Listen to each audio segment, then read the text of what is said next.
ਰਾਜਾ ਵੜਿੰਗ ਹੁਣ ਤੱਕ ਬੋਲਦੇ ਰਹੇ ਆ ਕਿ ਟਰਾਂਸਪੋਰਟ ਮਾਫੀਆ ਗਾ, ਟਰਾਂਸਪੋਰਟ ਮੰਤਰੀ ਆ, ਜੇ ਤੁਸੀਂ ਵੀ ਜ਼ਾਹਿਰ ਤੌਰ ਦੇ ਉੱਤੇ ਉਹਨਾਂ ਦਾ ਸਾਰਾ ਕੰਮਕਾਜ ਹੀ ਦੇਖਦੇ ਹੋ, ਹੁਣ ਤਾਂ ਵੱਧ ਹੀ ਦੇਖੋਗੇ।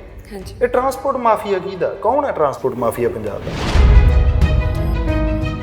ਹਾਈ ਕਮਾਂਡ ਨੇ ਪਹਿਲਾ ਇਲੈਕਸ਼ਨ ਲੜਾਇਆ ਹੀ ਬਾਦਲਾਂ ਦੇ ਉਲਟ। ਫਿਰ ਉਦੋਂ ਬਾਅਦ ਜਦੋਂ MP ਇਲੈਕਸ਼ਨ ਹੋਇਆ ਉਦੋਂ ਵੀ ਬਾਦਲਾਂ ਦੇ ਉਲਟ, ਤੇ ਹੁਣ ਜੇ ਮਹਿਕਮਾ ਦਿੱਤਾ ਹੈ ਤੇ ਉਹ ਵੀ ਟਰਾਂਸਪੋਰਟ ਦਿੱਤਾ ਹੈ। ਇਸ ਤਰ੍ਹਾਂ ਦੀਆਂ ਗੱਲਾਂ ਨੂੰ ਬਰਦਾਸ਼ਤ ਕਰਨਾ ਬੜਾ ਮੁਸ਼ਕਿਲ ਹੈ ਕਿ ਤੁਹਾਡੀਆਂ ਅੱਖਾਂ ਦੇ ਸਾਹਮਣੇ ਇੱਕ ਪਰਿਵਾਰ ਤੁਹਾਡੇ ਸੂਬੇ ਨੂੰ ਹੂੰਝ ਕੇ ਲਿਜਾ ਰਿਹਾ, ਔਰ ਇੱਕ ਵਾਰੀ ਨਹੀਂ ਹੋਇਆ, 2 ਵਾਰੀ ਨਹੀਂ ਹੋਇਆ, ਹੋਈ ਜਾ ਰਿਹਾ ਹੈ। ਤੇ ਜੇ ਤੁਹਾਨੂੰ ਤਾਕਤ ਮਿਲਦੀ ਹੈ, ਸੱਚੇ ਪਾਤਸ਼ਾਹ ਨੇ ਤਾਕਤ ਬਖਸ਼ੀ ਹੈ ਕਿ ਤੁਸੀਂ ਉਸ ਚੀਜ਼ ਨੂੰ ਸੁਚੱਜੇ ਢੰਗ ਦੇ ਨਾਲ ਠੀਕ ਕਰ ਸਕੋ, ਕਿਉਂ ਨਹੀਂ ਕਰਨਾ ਚਾਹੀਦਾ? ਵੜਿੰਗ ਸਾਹਿਬ ਦਾ ਇੱਕ ਭਾਸ਼ਣ ਫੇਮਸ ਹੋਇਆ ਸੀ, ਉਹ 'ਚ ਕਹਿੰਦੇ ਵੀ ਮੈਨੂੰ ਇੱਕ ਦਿਨ ਦੇ ਲਈ ਗ੍ਰਹਿ ਮੰਤਰੀ ਬਣਾ ਦਿਓ ਤੇ ਮੈਂ ਬਾਦਲ ਅੰਦਰ ਕਰ। ਕੋਈ ਵੀ ਹੈ ਭਾਵੇਂ ਜਿਹੜਾ ਗੈਰ ਕਾਨੂੰਨੀ ਤਰੀਕੇ ਦੇ ਨਾਲ ਟਰਾਂਸਪੋਰਟ ਆਪਦੀ ਚਲਾ ਰਿਹਾ ਹੈ, ਉਹ ਸਾਰੇ ਮਾਫੀਆ ਹੈ। ਤੇ ਆਉਣ ਵਾਲੇ ਦਿਨਾਂ ਦੇ ਵਿੱਚ ਤੁਹਾਨੂੰ ਸਭ ਕੁਝ ਬਿਲਕੁਲ ਦੁੱਧ ਦਾ ਦੁੱਧ ਪਾਣੀ ਦਾ ਪਾਣੀ ਨਜ਼ਰ ਆ ਜਾਊਗਾ, ਮਾਫੀਆ ਕੀ ਹੈ ਤੇ ਸੱਚਾਈ ਕੀ ਹੈ। ਕਿਉਂਕਿ ਕੰਮ ਹੀ ਇਸ ਪ੍ਰਕਾਰ ਦੇ ਨਾਲ ਰਾਜਾ ਜੀ ਨੇ ਕਰਨੇ ਹੈ ਕਿ ਜੋ ਸਦਾ ਕਹਿੰਦੇ ਰਹੇ ਹੈ, ਹੁਣ ਸਮਾਂ ਆ ਗਿਆ ਉਹ ਕਰਕੇ ਵਿਖਾ ਦੇਣਾ। ਚਲੋ ਐਕਟਿਵ ਪੋਲਿਟਿਕਸ ਦੇ ਵਿੱਚ ਆਉਣਾ, ਤੁਸੀਂ ਸੀਟ ਲੜਨੀ ਆ, ਤੁਹਾਡਾ ਕੀ ਇਰਾਦਾ? ਦੇਖੋ, ਪਾਰਟੀ ਨੂੰ ਜੋ ਪਾਰਟੀ ਹਾਈ ਕਮਾਂਡ ਦਾ ਫੈਸਲਾ ਹੋਊਗਾ ਉਹ ਸਿਰ ਮੱਥੇ ਹੋਊਗਾ, ਲੇਕਿਨ ਇਸ ਚੀਜ਼ ਬਾਰੇ ਬਿਲਕੁਲ ਸੋਚਿਆ ਨਹੀਂ। ਤੁਸੀਂ ਜੁੜੇ ਹੋ ਅੱਖਰ ਦੇ ਨਾਲ ਤੇ ਮੈਂ ਹਾਂ ਨਵਰੀਤ ਸਿਵੀਆ।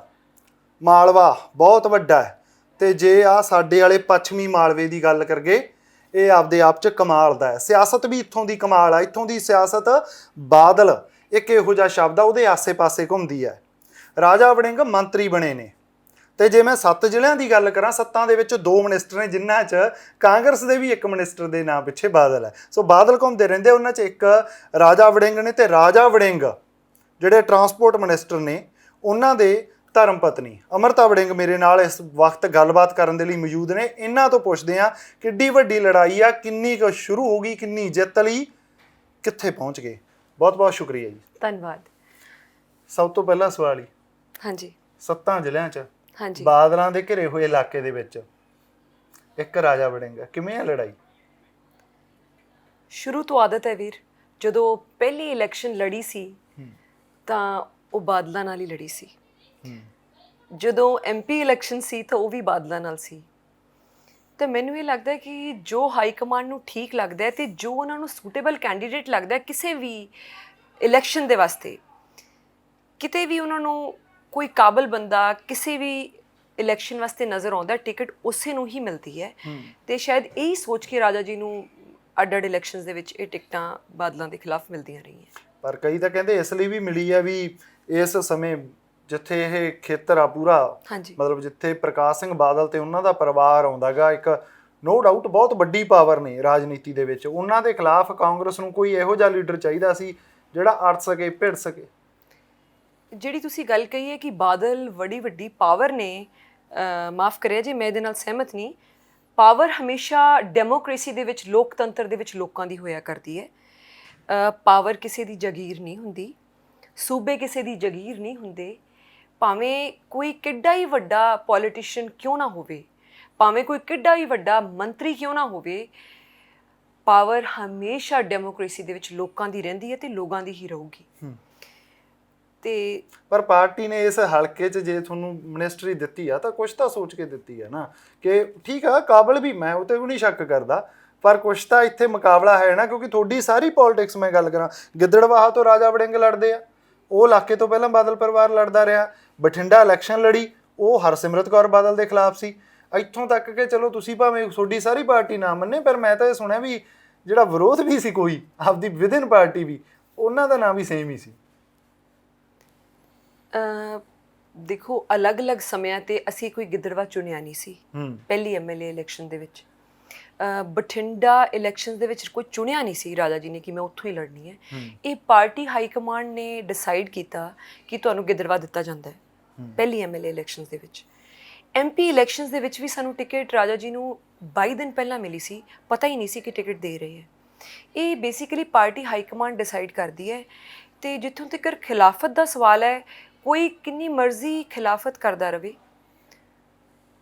ਕਿੰਨੀ ਮਰਜ਼ੀ ਖਿਲਾਫਤ ਕਰਦਾ ਰਵੇ, ਪਾਰਟੀ ਹਾਈ ਕਮਾਂਡ ਨੇ ਡਿਸਾਈਡ ਕਰਕੇ ਰਾਜਾ ਜੀ ਨੂੰ ਮੰਤਰੀ ਬਣਾਤਾ ਤੇ ਉਹਨਾਂ ਨੇ ਆਪਦੀ ਮੋਹਰ ਲਾਤੀ, ਕੋਈ ਜੋ ਮਰਜ਼ੀ ਕਹਿੰਦਾ ਫਿਰੇ। ਰਾਜਾ ਵੜਿੰਗ ਹੁਣ ਤੱਕ ਬੋਲਦੇ ਰਹੇ ਆ ਕਿ ਟਰਾਂਸਪੋਰਟ ਮਾਫੀਆ ਗਾ, ਟਰਾਂਸਪੋਰਟ ਮੰਤਰੀ ਆ, ਜੋ ਤੁਸੀਂ ਵੀ ਜ਼ਾਹਿਰ ਤੌਰ ਦੇ ਉੱਤੇ ਉਹਨਾਂ ਦਾ ਸਾਰਾ ਕੰਮਕਾਜ ਹੀ ਦੇਖਦੇ ਹੋ, ਹੁਣ ਤਾਂ ਵੱਧ ਹੀ ਦੇਖੋਗੇ। ਹਾਂਜੀ, ਇਹ ਟਰਾਂਸਪੋਰਟ ਮਾਫੀਆ ਕਿਹਦਾ, ਕੌਣ ਹੈ ਟਰਾਂਸਪੋਰਟ ਮਾਫੀਆ ਪੰਜਾਬ ਦਾ? ਮੈਂ ਕਿਸੇ ਦਾ ਨਾਂ ਨਹੀਂ ਲਊਂਗੀ, ਲੋਕ ਬਹੁਤ ਸਿਆਣੇ ਹੈ, ਜਿਹੜੇ ਲੋਕ ਰੋਜ਼ ਬੱਸਾਂ ਤੇ ਸਫ਼ਰ ਕਰਦੇ ਹੈ, ਰੋਜ਼ ਬੱਸ ਸਟੈਂਡ ਤੋਂ ਬੱਸ ਲੈਂਦੇ ਹੈ, ਉਤਰਦੇ ਹੈ, ਉਹਨਾਂ ਨੂੰ ਸਭ ਪਤਾ ਹੈ ਮਾਫੀਆ ਕਿਹਦਾ ਹੈ।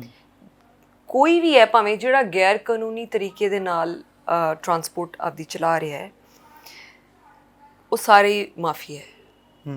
ਤੇ ਆਉਣ ਵਾਲੇ ਦਿਨਾਂ ਦੇ ਵਿੱਚ ਤੁਹਾਨੂੰ ਸਭ ਕੁਝ ਬਿਲਕੁਲ ਦੁੱਧ ਦਾ ਦੁੱਧ ਪਾਣੀ ਦਾ ਪਾਣੀ ਨਜ਼ਰ ਆ ਜਾਊਗਾ, ਮਾਫੀਆ ਕੀ ਹੈ ਤੇ ਸੱਚਾਈ ਕੀ ਹੈ। ਕਿਉਂਕਿ ਕੰਮ ਹੀ ਇਸ ਪ੍ਰਕਾਰ ਦੇ ਨਾਲ ਰਾਜਾ ਜੀ ਨੇ ਕਰਨੇ ਹੈ ਕਿ ਜੋ ਸਦਾ ਕਹਿੰਦੇ ਰਹੇ ਹੈ, ਹੁਣ ਸਮਾਂ ਆ ਗਿਆ ਉਹ ਕਰਕੇ ਵਿਖਾ ਦੇਣਗੇ।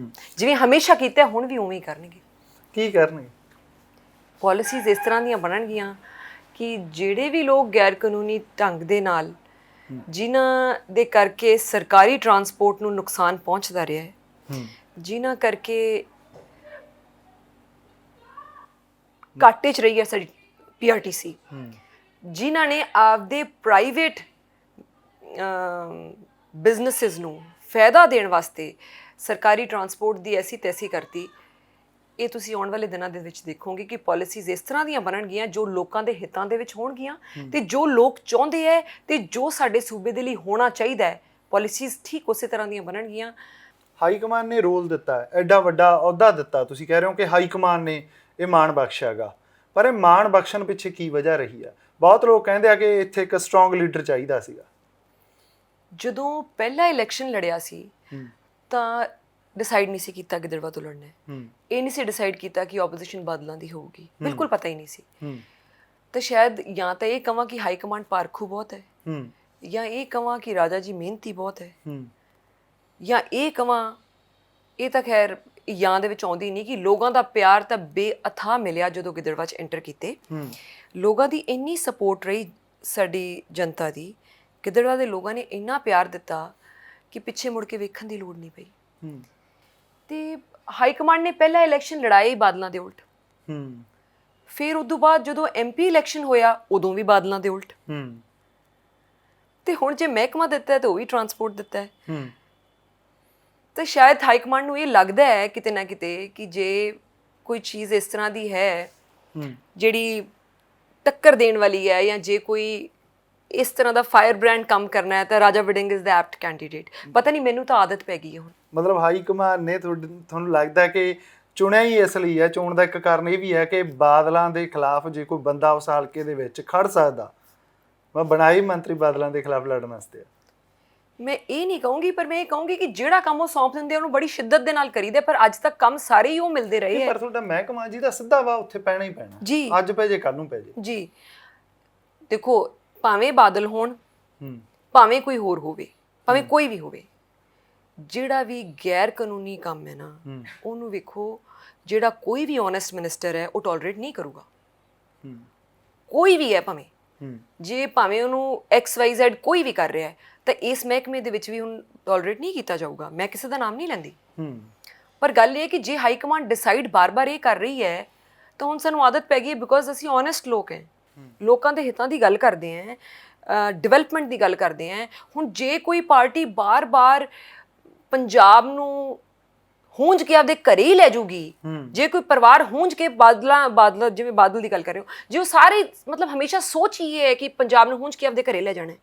ਜੇ ਗੁਰੂ ਸਾਹਿਬ ਦੀ ਗੱਲ ਕਰੀਏ ਤਾਂ ਗੁਰੂ ਸਾਹਿਬ ਨਹੀਂ ਬਖਸ਼ੇ, ਜੇ ਨਸ਼ਿਆਂ ਦੀ ਗੱਲ ਕਰੀਏ ਤਾਂ ਨਸ਼ਿਆਂ ਨਾਲ ਪੰਜਾਬ ਦੇ ਹਰ ਨੌਜਵਾਨ ਨੂੰ ਨਸ਼ਿਆਂ ਤੇ ਲਾਉਣ ਦੀ ਕੋਸ਼ਿਸ਼ ਕੀਤੀ ਗਈ ਪੈਸਿਆਂ ਕਰਕੇ, ਠੀਕ ਹੈ। ਜੇ ਖਜ਼ਾਨੇ ਦੀ ਗੱਲ ਕਰੀਏ ਤਾਂ ਖਜ਼ਾਨੇ ਖਾਲੀ ਕਰਤੇ ਇਹਨਾਂ ਨੇ। ਉਸ ਚੀਜ਼ ਨੂੰ ਕੋਈ ਵੀ ਪੰਜਾਬੀ ਬਰਦਾਸ਼ਤ ਨਹੀਂ ਕਰਦਾ ਜਿਹਦੇ ਵਿੱਚ ਕੋਈ ਥੋੜੀ ਬਹੁਤ ਓਨੈਸਟੀ ਹੈ ਜਾਂ ਜ਼ਮੀਰ ਜਾਗਦਾ ਹੈ, ਕੋਈ ਵੀ ਹੈ ਭਾਵੇਂ। ਤੇ ਡੈਫੀਨਿਟਲੀ ਰਾਜਾ ਜੀ ਵੀ ਉਸੇ ਤਰ੍ਹਾਂ ਦੇ ਇਨਸਾਨ ਹੈ, ਇੱਕ ਆਪਦੇ ਸੂਬੇ ਨੂੰ ਪਿਆਰ ਕਰਨ ਵਾਲੇ, ਇੱਕ ਸੱਚਾ ਦਿਲ ਇਨਸਾਨ ਹੈ, ਜਿਹੜੇ ਇਸ ਤਰ੍ਹਾਂ ਦੀਆਂ ਗੱਲਾਂ ਨੂੰ ਬਰਦਾਸ਼ਤ ਕਰਨਾ ਬੜਾ ਮੁਸ਼ਕਿਲ ਹੈ ਕਿ ਤੁਹਾਡੀਆਂ ਅੱਖਾਂ ਦੇ ਸਾਹਮਣੇ ਇੱਕ ਪਰਿਵਾਰ ਤੁਹਾਡੇ ਸੂਬੇ ਨੂੰ ਹੂੰਝ ਕੇ ਲਿਜਾ ਰਿਹਾ ਔਰ ਇੱਕ ਵਾਰੀ ਨਹੀਂ ਹੋਇਆ, 2 ਵਾਰੀ ਨਹੀਂ ਹੋਇਆ, ਹੋਈ ਜਾ ਰਿਹਾ ਹੈ। ਤੇ ਜੇ ਤੁਹਾਨੂੰ ਤਾਕਤ ਮਿਲਦੀ ਹੈ, ਸੱਚੇ ਪਾਤਸ਼ਾਹ ਨੇ ਤਾਕਤ ਬਖਸ਼ੀ ਹੈ ਕਿ ਤੁਸੀਂ ਉਸ ਚੀਜ਼ ਨੂੰ ਸੁਚੱਜੇ ਢੰਗ ਦੇ ਨਾਲ ਠੀਕ ਕਰ ਸਕੋ, ਕਿਉਂ ਨਹੀਂ ਕਰਨਾ ਚਾਹੀਦਾ ਹੈ। ਇਸ ਲਈ ਤੁਹਾਨੂੰ ਲੋਕਾਂ ਨੇ ਚੁਣਿਆ ਹੈ, ਇਸ ਲਈ ਤੁਹਾਨੂੰ ਪਾਰਟੀ ਚੁਣਦੀ ਹੈ, ਇਸ ਲਈ ਲੋਕਾਂ ਦਾ ਵਿਸ਼ਵਾਸ ਖੜਾ ਹੈ ਰਾਜਾ ਜੀ ਦੇ ਸਿਰ ਤੇ। ਜੇ ਅੱਜ ਅਸੀਂ ਲੋਕਾਂ ਦੇ ਵਿਸ਼ਵਾਸ ਤੇ ਖਰੇ ਨਹੀਂ ਉਤਰਾਂਗੇ ਤਾਂ ਸ਼ਾਇਦ ਆਪਦੀ ਆਤਮਾ ਨੂੰ ਵੀ ਜਵਾਬਦੇਹ ਨਹੀਂ ਹੋ ਸਕਾਂਗੇ, ਤੇ ਜਿਹੜਾ ਬਣਦੀ ਜ਼ਿੰਮੇਵਾਰੀ ਦਿੱਤੀ ਗਈ ਹੈ ਉਹਨੂੰ ਬਖੂਬੀ ਨਿਭਾਵਾਂਗੇ। ਤਾਂ ਵੜਿੰਗ ਕਦੋਂ ਆ ਰਹੇ ਆ ਐਕਟਿਵ ਪੋਲਿਟਿਕਸ ਦੇ ਵਿੱਚ, ਕਦੋਂ ਸੀਟ ਤੇ ਖੜ ਰਹੇ ਆ? ਕਿਉਂਕਿ ਹੁਣ ਲੜਤਾ ਹੁਣ ਵੀ ਓਬਵੀਅਸ ਆ, ਤੁਸੀਂ ਕੰਮ ਤਾਂ ਕਰ ਹੀ ਰਹੇ ਹੋ ਪਹਿਲਾਂ ਵੀ। ਕੋਈ ਵੀ ਔਰਤ ਕਿਸੇ ਵੀ ਹਾਊਸ ਹੋਲਡ ਦੇ ਵਿੱਚ ਹੈ, ਭਾਵੇਂ ਉਹ ਘਰੇ ਰਹਿ ਕੇ ਕੰਮ ਕਰਦੀ ਹੈ, ਭਾਵੇਂ ਜੌਬ ਕਰ ਰਹੀ ਹੈ, ਹਰ ਔਰਤ ਆਪਦੇ ਘਰ ਦੇ ਲਈ, ਆਪਦੇ ਪਰਿਵਾਰ ਦੇ ਲਈ ਇੰਨੀ ਸ਼ਿੱਦਤ ਦੇ ਨਾਲ ਕੰਮ ਕਰਦੀ ਹੈ ਜਿੰਨਾ ਸ਼ਾਇਦ ਮੈਂ ਕਰ ਰਹੀ ਹਾਂ। ਕੁਝ ਜ਼ਿਆਦਾ ਨਹੀਂ ਕਰ ਰਹੀ, ਕੁਝ ਘੱਟ ਨਹੀਂ ਕਰ ਰਹੀ। ਹਰ ਔਰਤ ਨੂੰ ਆਪਦੇ ਪਿਆਰ ਦੇ ਨਾਲ, ਆਪਦੇ ਪਰਿਵਾਰ ਦੇ ਨਾਲ ਓਨਾ ਹੀ ਪਿਆਰ ਹੁੰਦਾ ਹੈ। ਪਰ ਕਈ ਬੰਦੇ ਕਹਿੰਦੇ ਵੜਿੰਗ ਸਾਹਿਬ ਤੋਂ ਵੱਧ ਤਾਂ ਬੀਬੀ ਅੰਮ੍ਰਿਤਾ ਵੜਿੰਗ ਦਾ ਫੋਨ ਕੰਮ ਕਰਦਾਗਾ। ਬਾਈ ਜੀ ਨਹੀਂ, ਮੈਂ ਇਹ ਗਲਤ ਹੈ ਗੱਲ। ਮੈਂ ਤਾਂ ਸਿਰਫ ਆਪਦੀਆਂ ਜ਼ਿੰਮੇਵਾਰੀਆਂ ਨਿਭਾਉਣੀ ਹੈ। ਜਿੱਥੇ ਵੀ ਕਿਤੇ ਮੈਨੂੰ ਖੜਨ ਦੀ ਲੋੜ ਪੈਂਦੀ ਹੈ ਜਾਂ ਜਿੱਥੇ ਰਾਜਾ ਜੀ ਕਿਤੇ ਨਹੀਂ ਹੁੰਦੇ ਤੇ ਮੇਰੀ ਜ਼ਿੰਮੇਵਾਰੀ ਲੱਗਦੀ ਹੈ ਕੰਮ ਕਰਨ ਦੀ। ਅਦਰਵਾਈਜ਼ ਰਾਜਾ ਜੀ ਬਹੁਤ ਇੰਟੈਲੀਜੈਂਟ ਹੈ, ਆਪਦੇ ਜ਼ਿੰਮੇਵਾਰੀਆਂ ਨੂੰ ਬਹੁਤ ਬਖੂਬੀ ਨਿਭਾਉਂਦੇ ਆ, ਲੋੜ ਹੀ ਨਹੀਂ ਪੈਂਦੀ। ਪਰ ਜਿੱਥੇ ਲੋੜ ਪੈਂਦੀ ਹੈ, ਹਾਂ, ਉੱਥੇ ਮੈਂ ਕਦੀ ਪਿੱਛੇ ਨਹੀਂ ਹਟਦੀ। ਪਰ ਪਾਰਟੀ ਜੇ ਕਹੇ ਵੀ ਚਲੋ ਐਕਟਿਵ ਪੋਲਿਟਿਕਸ ਦੇ ਵਿੱਚ ਆਉਣਾ, ਤੁਸੀਂ ਸੀਟ ਲੜਨੀ ਆ, ਤੁਹਾਡਾ ਕੀ ਇਰਾਦਾ? ਕਿਉਂਕਿ ਇਹ ਤਾਂ ਹੋਣਾ ਹੁਣ, ਮਤਲਬ ਰਾਜਨੀਤੀ 'ਚ ਕੁਝ ਵੀ ਆਏ ਨਹੀਂ ਰਹਿੰਦਾ ਕਦੇ ਵੀ। ਤੁਹਾਨੂੰ ਸੰਭਾਵਨਾਵਾਂ ਇਹ ਤਾਂ ਜੇ ਹੁਣ ਕੱਲ ਨੂੰ ਪਾਰਟੀ ਨੇ ਕਹਿਤਾ ਵੀ ਲੜਨਾ, ਫਿਰ ਕੀ ਹੋ? ਦੇਖੋ, ਪਾਰਟੀ ਨੂੰ ਜੋ ਪਾਰਟੀ ਹਾਈ ਕਮਾਂਡ ਦਾ ਫੈਸਲਾ ਹੋਊਗਾ ਉਹ ਸਿਰ ਮੱਥੇ ਹੋਊਗਾ, ਲੇਕਿਨ ਇਸ ਚੀਜ਼ ਬਾਰੇ ਬਿਲਕੁਲ ਸੋਚਿਆ ਨਹੀਂ, ਬਿਲਕੁਲ ਹੀ ਵਿਚਾਰ ਨਹੀਂ ਕੀਤੀ। ਕਿਉਂਕਿ ਰਾਜਾ ਜੀ ਦਾ ਕੰਮ ਇੰਨਾ ਜ਼ਿਆਦਾ ਹੈ, ਹੁਣ ਮਿਨਿਸਟਰੀ ਮਿਲਣ ਕਰਕੇ ਕੌਂਸਟੀਟੂਐਂਸੀ ਦੇ ਵਿੱਚ ਰੈਗੂਲਰਲੀ ਜਾਣਾ ਪੈਂਦਾ, ਪਹਿਲਾਂ ਵੀ ਜਾ ਰਹੀ ਹਾਂ, ਅੱਗੇ ਵੀ ਜਾਣਾ ਪਊਗਾ। ਕੁਛ ਆਪਦੀ ਫਾਊਂਡੇਸ਼ਨ ਦਾ ਕੰਮ ਇੰਨਾ ਜ਼ਿਆਦਾ ਹੈ ਕਿ ਆਪ ਦੇ ਬਾਰੇ ਕਦੀ ਸੋਚਿਆ ਹੀ ਨਹੀਂ, ਮੌਕਾ ਹੀ ਨਹੀਂ ਮਿਲਿਆ ਇੰਨਾ ਸੋਚਣ ਦਾ। ਪਰ ਇਹ ਸਾਰੇ ਕੰਮਾਂ 'ਚ NGO ਨਹੀਂ ਇਫੈਕਟ ਹੋਊਗੀ? ਕਿਉਂਕਿ ਬਹੁਤ ਵਾਰੀ ਇੰਸਟਾਗ੍ਰਾਮ ਤੇ ਵੀ ਦੇਖੀਦਾ ਜਾਂ ਹੋਰ ਵੱਖ-ਵੱਖ ਸਾਧਨਾਂ ਦੇ ਉੱਤੇ ਤੁਹਾਡੀ NGO ਜਿਵੇਂ ਕੰਮ ਕਰਦੀ ਹੈ। ਹੁਣ ਜੇ ਰਾਜਨੀਤੀ ਇੰਨੀ ਐਕਟਿਵਨੈਸ ਦੇ ਨਾਲ ਹੋਊਗੀ ਤੇ ਓਬਵੀਅਸ ਆ, ਟਰਾਂਸਪੋਰਟ ਮੰਤਰੀ ਜਦੋਂ ਕੋਈ ਮੰਤਰੀ ਬਣ ਜਾਂਦਾ ਤਾਂ ਉਹ ਇੱਕ ਹਲਕੇ ਦਾ ਨਹੀਂ ਰਹਿੰਦਾ, ਉਹ ਤਾਂ ਫਿਰ ਹੁਣ ਪੂਰੇ ਪੰਜਾਬ ਦਾ ਕੋਈ ਵੀ ਇਨਸਾਨ ਹੈ। ਤਾਂ ਫਿਰ ਉਹ ਜੇ ਟਰਾਂਸਪੋਰਟ ਮੰਤਰੀ ਟਰਾਂਸਪੋਰਟ ਮਹਿਕਮਾ ਦੇਖਣਗੇ, ਹਲਕਾ ਬੀਬੀ ਅੰਮ੍ਰਿਤਾ ਵੜਿੰਗ ਦੇਖਣਗੇ, ਤਾਂ ਫਿਰ NGO ਕੌਣ ਦੇਖੂ? ਕੌਂਸਟੀਟੂਐਂਸੀ ਆਪਦਾ ਕੰਮ ਹੈ। NGO ਮੇਰਾ ਪੈਸ਼ਨ ਹੈ, ਮੇਰਾ ਮਤਲਬ ਮੇਰਾ ਸ਼ੌਕ ਹੈ, ਮੇਰਾ ਜੀ ਜਾਨ ਮੇਰੀ NGO 'ਚ ਵਸਿਆ ਹੋਇਆ ਹੈ। NGO ਦਾ ਕੰਮ ਸਦਾ ਇਸ ਤਰ੍ਹਾਂ ਚੱਲਦਾ ਰਹੂਗਾ ਜਿਵੇਂ ਚੱਲ ਰਿਹਾ। ਹੋ ਸਕਦਾ ਹੈ ਕੰਮ ਵੱਧ ਜੇ, ਭਾਵੇਂ ਕੁਛ ਵੀ ਬਣ ਜਾਈਏ ਜ਼ਿੰਦਗੀ ਦੇ ਵਿੱਚ, NGO ਦਾ ਕੰਮ ਪਰਮਾਤਮਾ ਕਰੇ ਕਦੀ ਬੰਦ ਨਹੀਂ ਹੋਊਗਾ, ਕਦੀ ਵੀ ਨਹੀਂ। ਇਹ ਜਿਹੜਾ ਕਿਹਾ ਗਿਆ ਕਿ 2 ਦਿਨਾਂ ਦੇ ਵਿੱਚ ਨਜਾਇਜ਼ ਕਬਜ਼ੇ ਅਸੀਂ ਹਟਾ ਦਾਂਗੇ, ਇੱਕ ਮੈਂ ਬਕਾਇਦਾ ਦੱਸਦਾ, ਇਹ ਕੱਲ੍ਹ ਦੀ ਜਦੋਂ ਅਸੀਂ ਰਿਕਾਰਡ ਕਰ ਰਹੇ ਹਾਂ, ਇਹ ਤੋਂ 1 ਦਿਨ ਪਹਿਲਾਂ ਦੀ ਸਟੇਟਮੈਂਟ ਹੈ। ਤਾਂ ਉਸ ਹਿਸਾਬ ਨਾਲ ਤੁਸੀਂ ਇਹਨੂੰ ਦੇਖਿਓ। ਤਾਂ ਉਹ ਇਹ ਕਿਹਾ ਗਿਆ, ਇਹ ਬਿਆਨ ਆਉਣਾ ਕਿ 2 ਦਿਨਾਂ ਦੇ ਵਿੱਚ ਨਜਾਇਜ਼ ਕਬਜ਼ੇ ਹਟ ਜਾਣਗੇ। ਕਿਹਦੇ ਨਜਾਇਜ਼ ਕਬਜ਼ੇ ਹਟ ਰਹੇ ਆ? ਅੱਜ ਤੱਕ ਜੋ ਵੀ ਗੱਲ ਰਾਜਾ ਜੀ ਨੇ ਕਹੀ ਹੈ, ਇੰਨੇ ਸਾਲ ਹੋ ਗਏ ਮੈਨੂੰ ਦੇਖਦੀ ਨੂੰ ਪੋਲਿਟਿਕਸ ਦੇ ਵਿੱਚ, ਜੋ ਕਹੀ ਹੈ ਨਾ ਗੱਲ, ਭਾਵੇਂ ਹੁਣ ਸਰਕਾਰ 'ਚ ਹੈ, ਜਦੋਂ ਸਰਕਾਰ 'ਚ ਨਹੀਂ ਵੀ ਸੀ, ਸਿੱਧੀ ਟੱਕਰ ਲੈਣੀ ਪੈਂਦੀ ਸੀ ਤਾਂ ਕਦੀ ਡਰੇ ਨਹੀਂ ਸੀ। ਜੋ ਕਿਹਾ ਅੱਜ ਤੱਕ ਹਮੇਸ਼ਾ ਕੀਤਾ ਹੈ। ਪਰ ਹੁਣ ਟਰਾਂਸਪੋਰਟ ਜਿਹੜਾ ਕੰਮ ਹੈ, ਇਹਦੇ 'ਚ ਕਈ ਕਾਂਗਰਸੀਆਂ ਦੀ ਵੀ ਹੋਣਗੇ, ਕਿਉਂਕਿ ਜਦੋਂ ਟਰਾਂਸਪੋਰਟ ਦਾ ਨਾਂ ਆਉਂਦਾ ਬਹੁਤ ਲੋਕ ਇਹ ਵੀ ਸੋਚ ਲੈਂਦੇ ਆ ਵੀ ਇਕੱਲੇ ਇਹਦੇ ਨਾਲ ਬਾਦਲ ਪਰਿਵਾਰ ਦੀਆਂ ਬੱਸਾਂ ਜੁੜੀਆਂ ਜਾਂ ਅਕਾਲੀ ਦਲ ਦੇ ਕਈ ਲੀਡਰਾਂ ਦੀਆਂ। ਇਹ ਤਾਂ ਕਾਂਗਰਸੀਆਂ ਦੀ ਵੀ ਹੈ ਨਾ। ਜੇ ਇੱਕ ਪਾਲਿਸੀ ਇਹੋ ਜਿਹੀ ਬਣ ਗਈ ਤੇ ਓਬਵੀਅਸ ਹੈ ਇਹ 'ਚ ਕਾਂਗਰਸੀਆਂ ਨੂੰ ਵੀ ਤਾਂ ਇਤਰਾਜ਼ ਹੋ ਸਕਦਾ ਕੱਲ੍ਹ ਨੂੰ। ਦੇਖੋ, ਗੈਰ ਕਾਨੂੰਨੀ ਢੰਗ ਦੇ ਨਾਲ ਜੇ ਕੋਈ ਵੀ ਕੰਮ ਹੋ ਰਿਹਾ ਹੋਊਗਾ ਤਾਂ ਡੈਫੀਨੇਟਲੀ ਉਸ ਦਾਇਰੇ ਦੇ ਵਿੱਚ ਸਾਰੇ ਹੀ ਹੋਣਗੇ। ਮੈਂ ਜੇ ਕਾਂਗਰਸੀ ਵੀ ਹੋਇਆ ਕਾਰਵਾਈ ਹੋਊਗੀ। ਦੇਖੋ, ਗੈਰ ਕਾਨੂੰਨੀ ਤਾਂ ਗੈਰ ਕਾਨੂੰਨੀ ਹੈ, ਬਾਕੀ ਰਾਜਾ ਜੀ ਜ਼ਿਆਦਾ ਬੈਟਰ ਆਨਸਰ ਕਰ ਸਕਦੇ ਇਹਦੇ ਵਾਸਤੇ। ਪਰ ਜੋ ਪਾਲਿਸੀਜ਼ ਬਣਨਗੀਆਂ ਉਹ ਲੋਕਾਂ ਦੇ ਹਿੱਤਾਂ 'ਚ ਬਣਨਗੀਆਂ। ਜਿੱਥੋਂ ਤੱਕ ਟਰਾਂਸਪੋਰਟ ਡਿਪਾਰਟਮੈਂਟ ਦਾ ਸਵਾਲ ਹੈ, ਤਾਂ ਬੇਸਿਕਲੀ ਪਹਿਲ ਇਸ ਕੰਮ ਤੇ ਰਹੂਗਾ ਕਿ ਲੋਕਾਂ ਦਾ ਸਫ਼ਰ ਸੁਖਾਵਾਂ ਹੋਵੇ।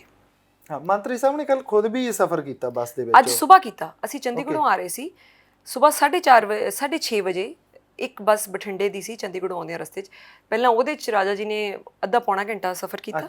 ਫਿਰ ਉਸ ਤੋਂ ਬਾਅਦ ਅਸੀਂ ਪਹੁੰਚ ਗਏ ਸੀ ਸੰਗਰੂਰ ਕੋਲੇ, ਉੱਥੇ ਫੇਰ ਕੀਤਾ।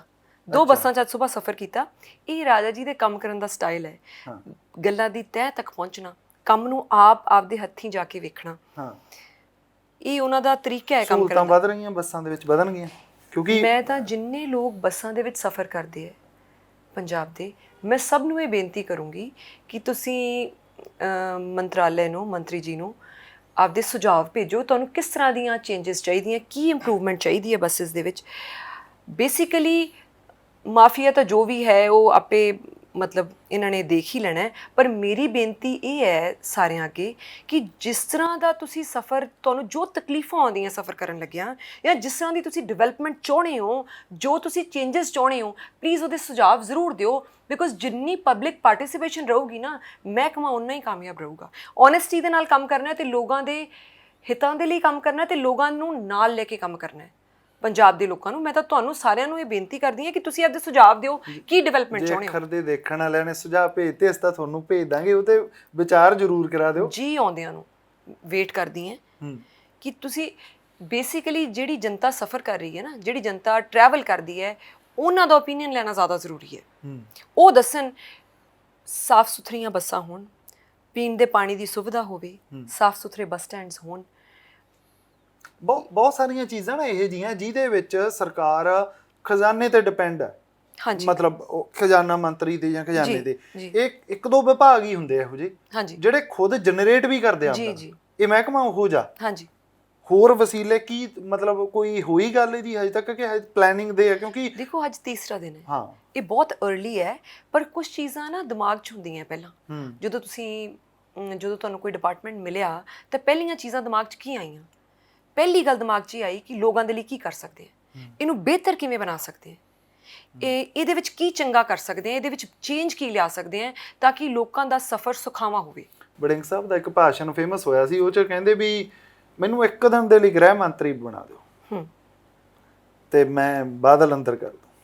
ਇਹ ਉਹਨਾਂ ਦੀ ਸਟੇਟਮੈਂਟ ਸੀਗੀ। ਮੈਂ ਚਲੋ ਉਹ ਮਹਿਕਮਾ ਨਹੀਂ ਮਿਲਿਆ, ਮੈਂ ਉਹ ਤੇ ਸਟੇਟਮੈਂਟ ਤੇ ਤਾਂ ਜਾਂਦਾ ਹੀ ਨਹੀਂ, ਉਹ ਤਾਂ ਜ਼ਾਹਿਰ ਤੌਰ ਤੇ ਜਵਾਬ ਉਹਨਾਂ ਤੋਂ ਹੀ ਬਣਦਾ। ਐਥੀਕਲੀ ਵੀ ਨਹੀਂ ਤੁਹਾਡੇ ਤੋਂ ਸਹੀ ਕਿ ਮੈਂ ਪੁੱਛਾਂ ਜੀ, ਪਰ ਮਹਿਕਮਾ ਤਾਂ ਹੋਰ ਮਿਲ ਗਿਆ। ਇਹ ਵੀ ਠੀਕ ਆ ਕਿ ਉਹ ਬੜਾ ਘੈਂਟ ਸੀ? ਮਹਿਕਮਾ ਕੋਈ ਮਰਜ਼ੀ ਦੇ ਦਿੰਦੇ, ਹੁਣ ਟਰਾਂਸਪੋਰਟ ਦਿੱਤਾ ਹੈ, ਕੋਈ ਮਰਜ਼ੀ ਮਹਿਕਮਾ ਪੰਜਾਬ ਦਾ ਦੇ ਦਿੰਦੇ, ਉਹਨੂੰ ਚਮਕਾਉਣਾ, ਉਹਦੇ 'ਚ ਡਿਵੈਲਪਮੈਂਟ ਕਰਨੀ, ਉਹਦੇ 'ਚ ਸੁਧਾਰ ਕਰਨਾ। ਕਿਸੇ ਬੰਦੇ ਦੀ ਆਦਤ ਹੁੰਦੀ ਹੈ ਇਹ ਕਿ ਹਰ ਚੀਜ਼, ਜਿਹੜੀ ਚੀਜ਼ ਹੈ ਨਾ, ਉਹਨੂੰ ਨਿਖਾਰ ਕੇ ਰੱਖਣਾ, ਉਹਦੇ 'ਚ ਨਿਖਾਰ ਲੈ ਕੇ ਆਉਣਾ, ਉਹਦੇ 'ਚ ਬਦਲਾਵ ਲੈ ਕੇ ਆਉਣਾ। ਰਾਜਾ ਜੀ ਦੀ ਬੇਸਿਕਲੀ ਇਹ ਆਦਤ ਹੈ, ਭਾਵੇਂ ਅਸੀਂ ਘਰੇ ਵੀ ਹੋਈਏ ਨਾ, ਭਾਵੇਂ ਬੱਚੇ ਪੜ੍ਹ ਵੀ ਰਹੇ ਹੋਣ, ਤਾਂ ਉਹਨਾਂ ਦੀ ਇੱਕ ਬੇਸਿਕਲੀ ਆਦਤ ਹੈ ਹਰ ਚੀਜ਼ ਨੂੰ ਬਹੁਤ ਚੰਗੇ ਢੰਗ ਦੇ ਨਾਲ ਤੇ ਬੜੇ ਸੁਚੱਜੇ ਢੰਗ ਦੇ ਨਾਲ ਕਰਨਾ। ਬੱਚਿਆਂ ਨੂੰ ਹਮੇਸ਼ਾ ਹੀ ਸਿਖਾਉਂਦੇ ਹੈ ਕਿ ਇੱਕ ਕੰਮ ਕਰੋ 10 ਦੀ ਥਾਂ ਤੇ, ਪਰ ਉਹਨੂੰ ਤਹਿ ਦਿਲ ਨਾਲ ਕਰੋ। ਇਹ ਆਦਤ ਹੈ ਉਹਨਾਂ ਦੀ। ਸੋ ਮੈਨੂੰ ਲੱਗਦਾ ਟਰਾਂਸਪੋਰਟ ਮਹਿਕਮਾ ਹੁਣ ਮਿਲ ਗਿਆ, ਕੋਈ ਵੀ ਮਹਿਕਮਾ ਮਿਲ ਜਾਂਦਾ ਤਾਂ ਉਹਨਾਂ ਨੇ ਤਾਂ ਬੇਸਿਕਲੀ ਉਹਨੂੰ ਓਨੈਸਟੀ ਦੇ ਨਾਲ ਲੋਕਾਂ ਦੇ ਹਿੱਤਾਂ ਦੇ ਲਈ ਕਰਨਾ ਹੀ ਕਰਨਾ ਹੈ। ਇਹ ਮਹਿਕਮਾ ਪਹਿਲੀ ਵਾਰੀ ਮਿਲਿਆ, ਸੱਚੇ ਪਾਤਸ਼ਾਹ ਕਰੇ ਕਿ ਇਹ ਮਹਿਕਮੇ ਮਿਲਦੇ ਰਹਿਣ ਤੇ ਤੁਸੀਂ ਦੇਖੋਗੇ ਕਿ ਕਿਸ ਤਰ੍ਹਾਂ ਦੇ ਨਾਲ ਇਹਦੇ ਵਿੱਚ ਬਦਲਾਵ ਆਇਆ, ਸੁਝਾਅ ਲੋਕਾਂ ਦੇ ਆਉਣਗੇ, ਅਸੀਂ ਉਹਨਾਂ ਤੇ ਅਮਲ ਕਰਦੇ ਰਵਾਂਗੇ ਤੇ ਇਹਦੇ ਵਿੱਚ ਡਿਵੈਲਪਮੈਂਟ ਹੁੰਦੀ ਰਹੂਗੀ। ਇਹ ਤੁਸੀਂ ਵੇਟ ਕਰੋ, ਕਾਹਲੇ ਨਾ ਪਾਓ, ਕੀ ਹੋਊਗਾ, ਕੀ ਕਰਾਂਗੇ। ਹਾਂਜੀ, ਕਿੰਨਾ ਕੁ ਵੇਟ? ਮਤਲਬ ਕੁਝ ਦਿਨਾਂ ਦੇ ਅੰਦਰ ਅੰਦਰ ਤੁਹਾਨੂੰ ਚੇਂਜਸ ਨਜ਼ਰ ਆ ਜਾਣਗੇ। ਅੱਜ ਮੰਤਰੀ ਸਾਹਿਬ ਤਾਂ ਕਹਿੰਦੇ ਸੀ ਵੀ 12 ਕੁ ਦਿਨ ਤੁਸੀਂ ਕਹਿੰਦੇ ਵੇਟ ਕਰੋ। ਜੀ ਉਹਨਾਂ ਨੇ ਕਿਹਾ 12 ਦਿਨ, ਤਾਂ ਮੈਂ ਤੁਹਾਨੂੰ ਇਹ ਕਹਿੰਦੀ ਹਾਂ 11 ਦਿਨ ਹੀ ਕਰੋ। ਅੱਛਾ, ਹਾਂ, ਬਿਕੋਜ਼ ਉਹਨਾਂ ਦੇ ਕੰਮ ਕਰਨ ਦਾ ਸਟਾਈਲ ਬੜਾ ਤੇਜ਼ ਵੀ ਹੈ, ਬੜੀ ਸ਼ਿੱਦਤ ਦੇ ਨਾਲ ਕੰਮ ਕਰਦੇ ਆ। ਮੈਂ ਰਾਜਾ ਜੀ ਨੂੰ 3-3 ਘੰਟੇ ਸੌਂ ਕੇ ਕੰਮ ਕਰਦਿਆਂ ਵੇਖਿਆ। ਆਮ ਹੀ ਕੋਈ ਇਹ ਨਹੀਂ ਕਿ ਅੱਜ ਨਵੀਂ ਗੱਲ ਹੈ, ਆਮ ਹੀ। ਤੇ ਜਿਸ ਬੰਦੇ ਨੂੰ ਕੰਮ ਦੀ ਇੰਨੀ ਲਗਨ ਹੋਵੇ ਤੇ ਲੋਕਾਂ ਦਾ ਇੰਨਾ ਆਸ਼ੀਰਵਾਦ ਹੋਵੇ, ਸੱਚੇ ਪਾਤਸ਼ਾਹ ਦੀ ਰਹਿਮਤ ਹੋਵੇ, ਮੈਨੂੰ ਨਹੀਂ ਲੱਗਦਾ ਕੋਈ ਵੀ ਕੰਮ ਹੈ ਜਿਹੜਾ ਪਿੱਛੇ ਰਹਿ ਜਾਊਗਾ, ਕੋਈ ਵੀ ਹੋਵੇ ਭਾਵੇਂ ਕੰਮ। ਸਾਡੇ ਨਾਲ ਗੱਲਬਾਤ ਕਰਨ ਦੇ ਲਈ ਬਹੁਤ ਬਹੁਤ ਧੰਨਵਾਦ। ਧੰਨਵਾਦ। ਇਹ ਸਨ ਅਮਰਤਾ ਵੜਿੰਗ, ਜਿਨ੍ਹਾਂ ਨਾਲ ਅਸੀਂ ਗੱਲਬਾਤ ਕਰ ਰਹੇ ਸੀ। ਤੁਹਾਡਾ ਬਹੁਤ ਬਹੁਤ ਸ਼ੁਕਰੀਆ। ਜੁੜੇ ਰਹੋ ਅੱਖਰ ਦੇ ਨਾਲ।